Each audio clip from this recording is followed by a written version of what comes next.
Jerusalem, Israel, the Holy Land. For thousands of years, religious pilgrims of many faiths have come to this sacred city to express their devotion to God.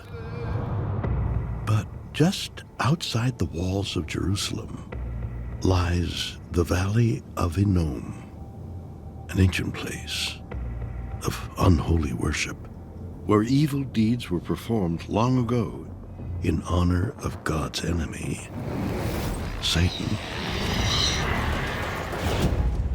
In the book of Jeremiah, God reports through his prophet that people outside Jerusalem in a place called the Valley of Hinnom are sacrificing their sons and also their daughters. And God explicitly says, I never asked you to do this satanic ritual. And expresses that he's angry that there's going to be a terrible punishment for this. Historically speaking, in the days of the Bible, not everybody was faithful to the Lord. Satanism influenced the Israelite community. And what they would do, literally, was they'd create a big pit of fire, and they actually would sacrifice their firstborn male through the fire. This was performed in the Valley of Hinnom, which is actually the Hebrew word today for hell. I can't imagine what would cause someone to want to sacrifice their own child to anything, for any reason. But this demonstrates how in antiquity people believed that their crops wouldn't grow, that the rains wouldn't come, if they didn't offer sacrifices up to some satanic demons, spirits, whatever. And now you have introduced this new being that's responsible for the bad things.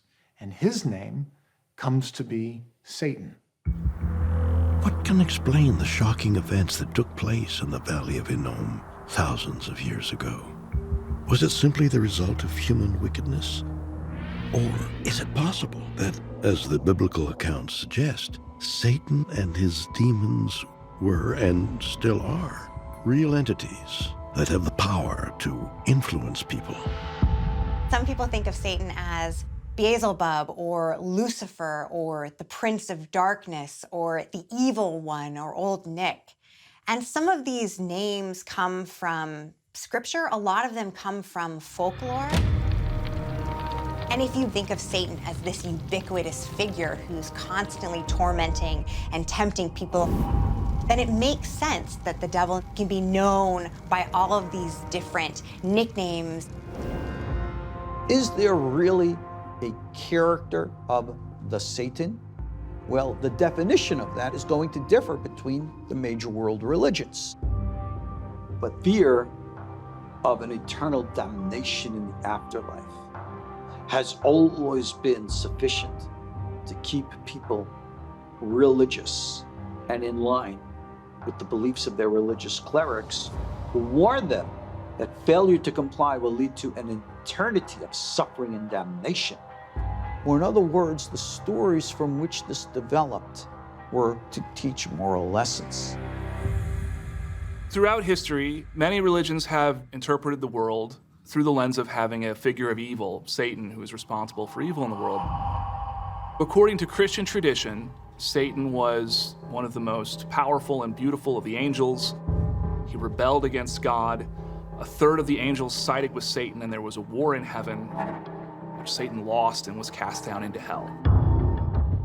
Satan is the embodiment of evil, a fallen angel who tempts you to not follow your best values.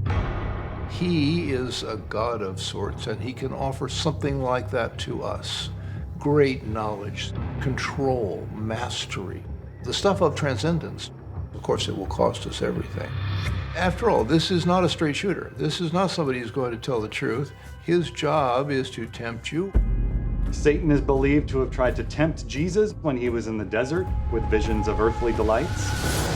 So Satan is continually throughout the Bible someone trying to draw people from God to evil. but the idea of Satan flows throughout history and across religions. There is Mara in Buddhism, who is a demonic king, an entity representing evil, and therefore would tend to take on very frightening forms, which oftentimes are mixtures of human and animal. There is Iblis, who is the Islamic representation of Satan. So we see this figure of Satan, a singular entity that is in charge of evil across religions and over time. In Western Europe, we start to see depictions of the devil around the 8th and 9th century. And the devil becomes depicted all over churches in various other sorts of art and statue and so forth. He's always portrayed as a monstrous beast, half human, half animal, sometimes winged, sometimes horned, sometimes red, sometimes black, occasionally surrounded by his subordinate demons, and often emerging from the flames of hell. The Vatican, May 19th, 2013. Thousands of Christians are gathered in St. Peter's Square to watch Pope Francis perform Sunday Mass. As he greets the crowd, the Pope lays his hands on the forehead of a man who is thought to be possessed and recites a prayer. A video of the incident went viral and left many viewers to conclude that they had just witnessed the Pope performing an exorcism. Pope Francis, he believes in evil spirits, he believes in Satan, he believes in the possibility of possession and the need for exorcists. He's quite traditional in that respect. Exorcisms appear in the oldest writings that we have. From the ancient Near East, from India, from China. So exorcism is literally as old as recorded history. There's many different forms of exorcism all over the world and in different religions, and most have various types of objects that are used to drive away unwanted spirits. Holy relics, crosses, holy water, and even exorcism itself are what the Catholic Church calls sacramentals.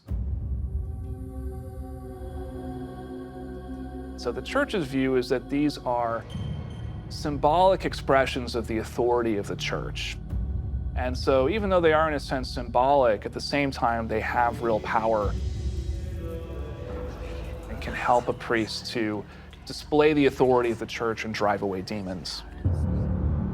If Satan and his army of demons are really waging a war against humanity, then exorcists are on the front lines. It's important to realize that an exorcism is not magic. We don't do magic. It's a prayer, essentially. It's the Church's prayer to God in Jesus to cast out the demons. And so we invoke that authority as his disciples to cast out the demons. And then we use the Church's prayer called the rite of exorcism. We use holy objects like rosary beads, holy water, crucifixes, any holy object. Satan can't stand it. When the person is manifesting a demonic presence, the first thing that happens is you've got this incredible evil look. As a matter of fact, they'll look at me and they'll say, "You stupid priest." If you've ever really looked into the eyes of evil, you won't forget it. And then different things happen which are physically not explainable. A 110-pound young woman throwing 3 big guys around the room. So we've had some of those sorts of things. A couple teams in the country have had people levitate. We haven't. So things do happen like that. Levitation? That's one thing to believe that Satan can take control of a person's mind or even attack their body. But floating in midair? Is such an extraordinary phenomenon even possible? About 35, salt of the earth people have told me they have witnessed during a possession a levitation. It's widely believed in these circles, one of the paranormal things that demons can exhibit is getting their possessed victim to levitate. A lot of people challenge what I say, and they say, well, okay, you believe in levitation, which is against the laws of science. Of course, it's against the laws of normal science. I understand that. I'm not saying I don't believe in gravity. What I'm saying is there are spiritual forces, including dark forces, that can violate the normal laws of nature. To some, the stories about the power of exorcism may seem far-fetched. But, on the other hand, this practice of banishing evil has offered spiritual relief to people from all walks of life. See, most of the cases that we have, the people are very psychologically balanced. We have professional people, we have lawyers, we have military people. We usually heal on both tracks at the same time. We heal on the spiritual level, we also heal on the psychological level. Many times we find that the demonic feeds off the internal wounds. The anger is the unforgiveness, the hurts. So when you start healing some of those inner wounds, they have less to feed off and grab onto. It rises from the earth like a giant fist, stretching out to strike the sky. A colossal, 900-foot shaft of rugged rock, one whose very name conjures notions of both awe and dread. Devil's Tower. Devil's Tower is remarkable because you can drive across these sedimentary plains, see nothing but flat ground for miles and miles. And then this tall, dark tower emerges as you drive towards it. There is nothing like it in the surrounding area. The rock has a grayish, even a greenish gray color. And so as you approach Devil's Tower, it's a distinct, stark contrast to the sort of tans and browns of the surrounding sedimentary rocks. Located in northeastern Wyoming, Devil's Tower was declared America's very first national monument in 1906 by President Theodore Roosevelt, who sought to protect it as an object of scientific interest. Since then, many have asked, what could have caused this massive tower to form? There are many theories about it, but there's no agreement on what it was that produced this miracle of nature. It is made of volcanic-type materials, but there's no other volcanic activity around it. So what caused this thing? We don't know the answer to that question. It's a really interesting conundrum. Is Devil's Tower really a miracle of nature? Something that simply cannot be explained by natural and scientific laws? Sorry, but that explanation is simply not good enough. As much as we like to walk around with the confidence that we know this planet and we understand the planet we live on, there seems to be nothing but mystery on this planet. We don't understand how to predict earthquakes. We don't understand how lightning travels. There's so many questions that we have about what produces the forces of nature. Some have suggested that the key to understanding Devil's Tower is to think of it the way many Native Americans do. Not as a natural formation, but as an unnatural one. The native peoples of the area have worshipped this tower as an altar of sorts. And many feel like they can climb to the top of this place and get divine inspiration, become empowered. And the question is there some truth to this native legend? That this place is a sacred place on the planet, and it is a sort of altar that allows humans to communicate to the spirits or to the universe or to the gods that they believe in. To view Devil's Tower, if you want to call it that, Matkotipila is what we call it. It's a sacred place. And when you see it from a certain distance, even then you start to feel the wonder of it, the sacredness of it. And as you get closer and closer, the positive, sacred energy starts to build, and you feel it even more when you get to the base of the tower. I think in the case of Devil's Tower, it is so unusual, it is so anomalous, that it is easy to ascribe a mystical or spiritual attribute to it.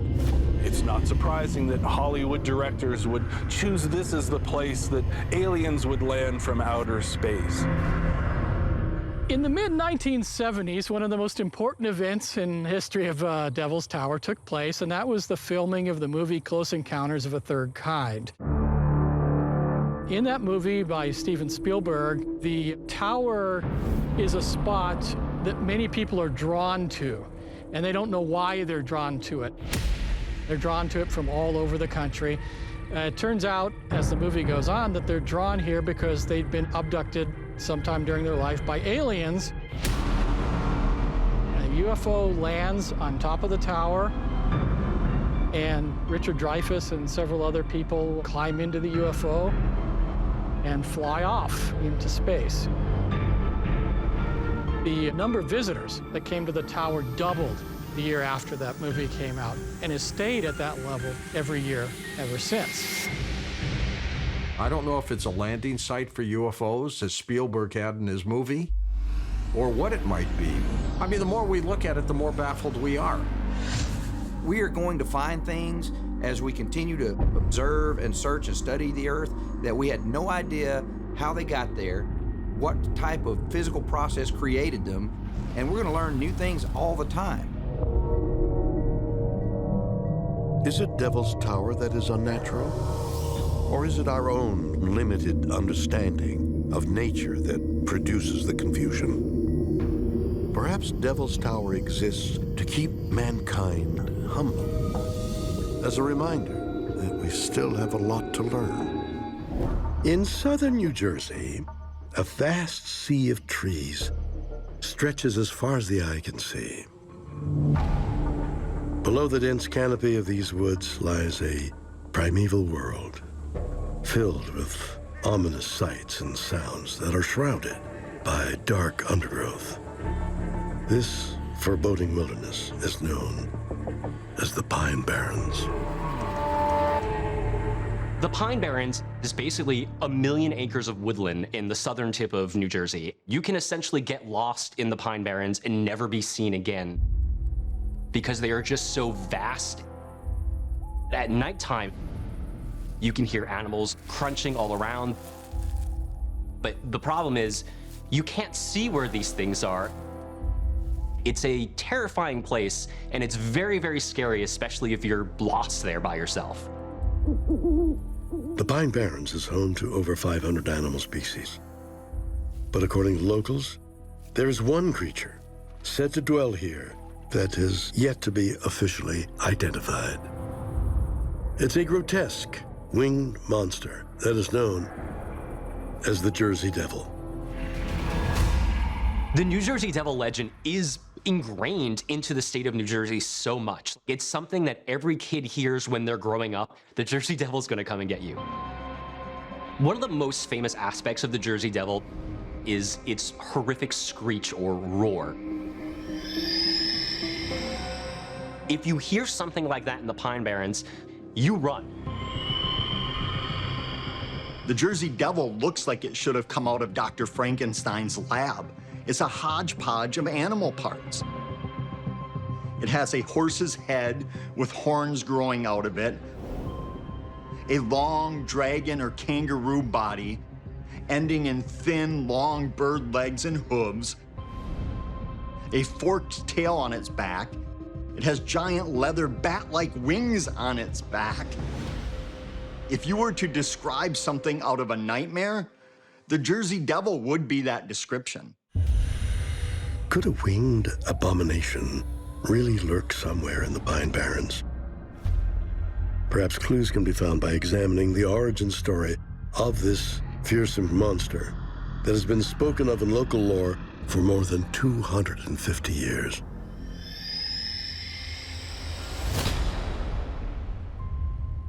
As the story goes, in 1735, inside a small house in Leeds Point, New Jersey, a woman gave birth to her unlucky 13th child.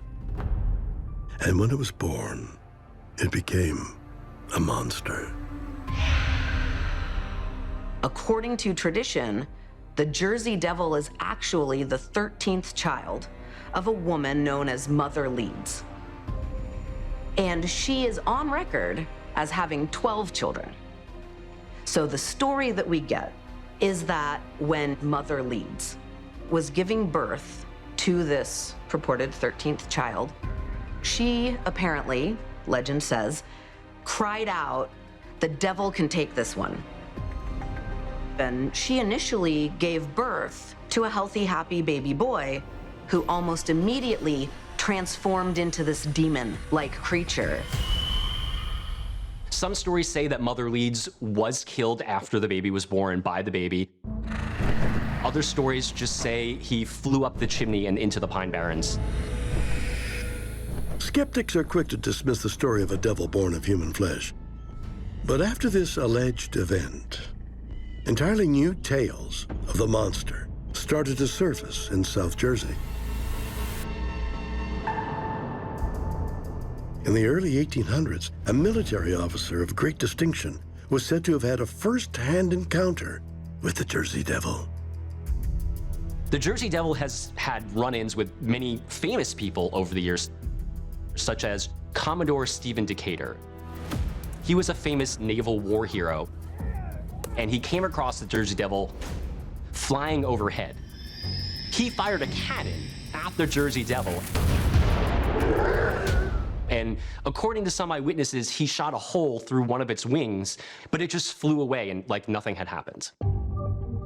Naval Commodore Stephen Decatur spoke openly about this. So when a prominent person comes forward to say, oh no, absolutely, I saw this, strange horse-faced winged dragon-like creature and I shot a cannonball at it, that impresses itself upon us in a way that kind of says, wait a minute, okay. The pattern of belief here is so consistent. By the turn of the 20th century, belief in the existence of the Jersey Devil had long been part of local culture. But then, during the week of January 16, 1909, an unprecedented avalanche of Jersey Devil sightings surfaced in the numerous communities bordering the Pine Barrens. And for the first time, this demonic creature terrified not just the residents of New Jersey, but also newspaper readers across the United States. 1909 is really a key year for the Jersey Devil story because what we see happen is really what amounts to just an absolute panic. There starts to be report after report after report of people encountering the Jersey Devil, shooting at it, seeing its hoof prints on top of their chicken coops and their farm buildings. People are sheltering in place because of the Jersey Devil. One of the more dramatic sightings involved a trolley car in Haddon Heights, New Jersey that was allegedly dive-bombed by the creature. When accounts of these Jersey Devil sightings and attacks surfaced in local newspapers, it actually caused mass hysteria. Local businesses and schools were shut down. The Philadelphia Zoo offered a reward of $10,000 for the creature's capture, and vigilance committees and posses were formed to hunt the creature. I do think because of the sheer amount of accounts that happened in 1909, of course some of them are not going to be true, absolutely. But the fact that so many of them happened, I really believe that there were some actual Jersey Devil encounters during this time. The Panic of 1909 immortalized the Jersey Devil in both national and local history. But curiously, Native American lore suggests that the origins of this Pine Barrens monster may actually go back much further into the distant past. In this part of the world, before the arrival of colonists, the tribes that lived here were the Lenape. And they referred to this part of the world, the Pine Barrens of what is now New Jersey, as the place of the dragon.